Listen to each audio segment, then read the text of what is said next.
माझी स्वामी भक्ती कुठे कमी पडते? प्रत्येक स्वामी भक्ताने स्वतःला विचारावेत हे 7 प्रश्न. तुम्ही रोज श्री स्वामी समर्थ म्हणता, आरती करता, नामस्मरणही करता, पण तरीही मनाला शांतता मिळत नाही का? कदाचित स्वामी भक्ती कमी नाही, पण काही गोष्टीकडे आपलं दुर्लक्ष होत असेल. आज आपण अशा 7 गोष्टी पाहणार आहोत ज्या प्रत्येक स्वामी भक्ताने स्वतःमध्ये तपासल्या पाहिजेत.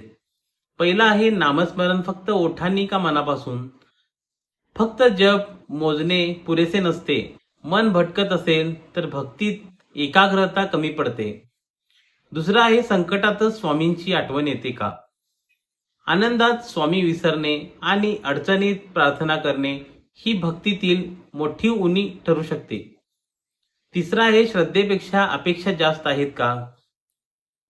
आपली प्रत्येक इच्छा लगेच पूर्ण व्हावी अशी अपेक्षा ठेवली तर निराशा येऊ शकते. श्रद्धा म्हणजे संयम आणि विश्वास. चौथा आहे वागण्यात स्वामींची शिकवण दिसते का? प्रेम, दया, सत्य आणि नम्रता या गुणांशिवाय भक्ती अपूर्ण राहते. पाचवा आहे इतरांचा मत्सर किंवा राग मनात ठेवतो का? मनात द्वेष असेल तर मन शांत राहत नाही.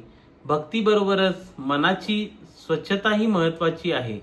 सहावा आहे सेवाभाव आहे का? स्वामी भक्ती म्हणजे फक्त पूजा नाही, गरजूंना मदत करणे, चांगले बोलणे आणि चांगले वागणे हाही सेवेचाच भाग आहे.